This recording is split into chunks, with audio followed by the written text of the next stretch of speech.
So in this video, I'm going to lay out 5 of the most common mistakes people make when trying to lose fat.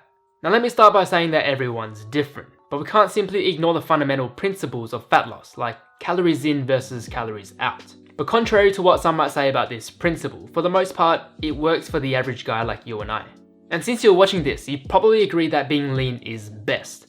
But of course that's easier said than done. However, there's still misinformation when it comes to getting a six-pack, losing fat, and keeping it off year after year.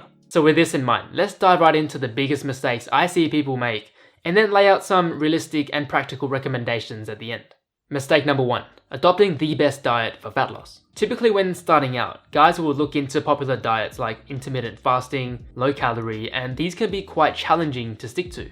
For example, with intermittent fasting, I've tried this and I've never really gotten anywhere further than a week before giving in. But that's not to say that it's impossible, but it just goes to show that it's not easy. And then if you were to throw in the towel per se, you would then go back to your old ways. Quite frankly, that's what got you here in the first place. So how can we avoid this? There's a deeper problem at hand than simply just following the best diet. Really what guys usually lack is a strong why. If you only really want to look good, but health is not really a concern for you, then you most likely won't last any more than 4 weeks. It's like starting a YouTube channel, having never really made a video in your life. Doing everything popular YouTubers do, blowing up fast, or at least trying to, and then 4 weeks later, you burn out. I personally recommend starting with small changes that suit your lifestyle and that actually go a long way, rather than trying to imitate someone else's.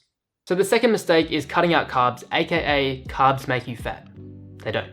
I've tried this and I don't think it's good because of how restrictive it is and the downsides far outweighing the upsides. Like the times I went to the gym, restricted my carb intake for that day, that workout was then made redundant. I would then feel lightheaded and unmotivated every time. My strength would suffer, I would do less reps, less workout time, and as a result, less gains were made. But also one of the biggest downsides to cutting out carbs is the intense cravings that you feel afterwards for high calorie foods like sweets, junk food, which is quite ironic and anti-productive. Plus, if I did this on days where I needed to be active, I would experience super low energy levels throughout the day, making for low productivity, which is unsustainable in the long term. So the third mistake is consuming fat loss and metabolism shakes. You don't need them. And this is what most guys don't realize what they're getting themselves into. They'll typically start their fat loss journey at a supplement store or buying into a meal plan service. And 9 times out of 10, it never really works out. Like I've heard many guys talk about how they want a six-pack,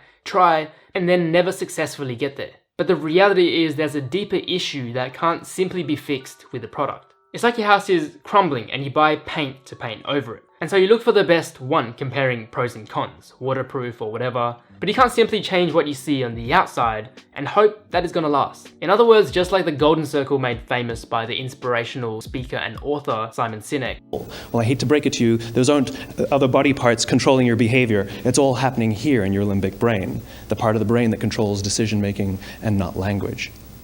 But if you don't know why you do what you do, and people respond to why you do what you do, then how will you ever get people to vote for you or buy something from you, or more importantly, be loyal and want to be a part of what it is that you do? And if we apply the same principle here, we must first identify the why. And if you don't, you only really see changes at the start, but in reality, the underlying problems are still there. And I'll go into that a little deeper, but first, let's cover mistake number 4. Work out too often, too soon. Don't do that. And this is where most guys will start by telling their friends, hey, I'm gonna work out, I'm gonna try and get into shape. So the first mistake they do is plan for a 5-day workout regime, no matter their workout or study schedule. 3 weeks later, burn out, overexhaust themselves, resulting in inconsistency, skipping workouts because they simply think this is too hard. I'll do this later. It's like running 10 miles before you've even run 1, or when you're used to 3 shots a day, cutting out caffeine entirely. And guess what happens then?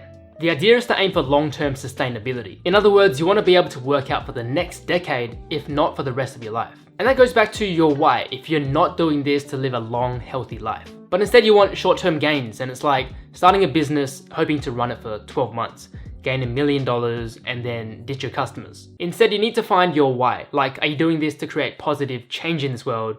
Because superficial reasoning is not gonna work. I'm sorry. Okay, so mistake number 5, stress and mental health. Don't ignore this one, trust me.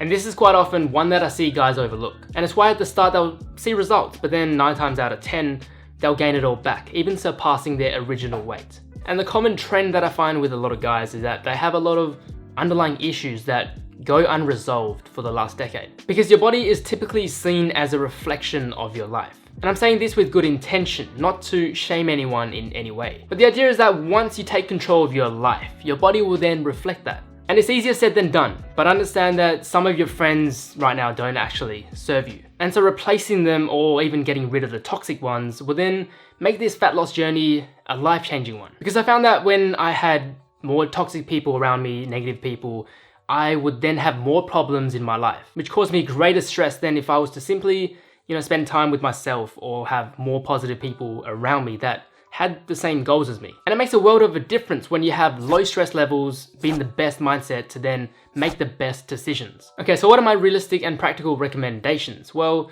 if you're after long-term goals, there's only one way to go about this. So because you're watching this, I assume you want to lose fat and possibly get a six-pack. And throughout this video, I mentioned that you should first attack the underlying problem. And I get it, it's probably not what you want to hear. But if you really want to change, then the first step is to acknowledge this. And this can oftentimes be the hardest part. And so a really good idea is to figure out what triggers your unhealthy eating habits. Whether you want to make a daily journal or make a list, that's up to you.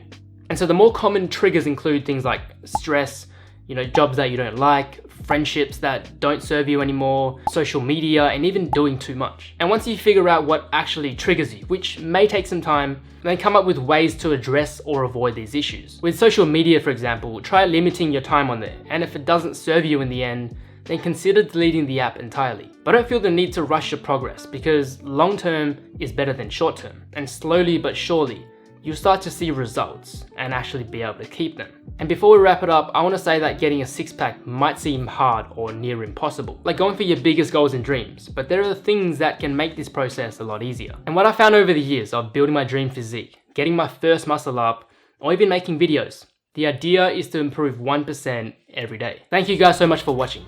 Don't forget to leave a thumbs up if you enjoyed this video, subscribe if you haven't already, and I'll see you all in the next one.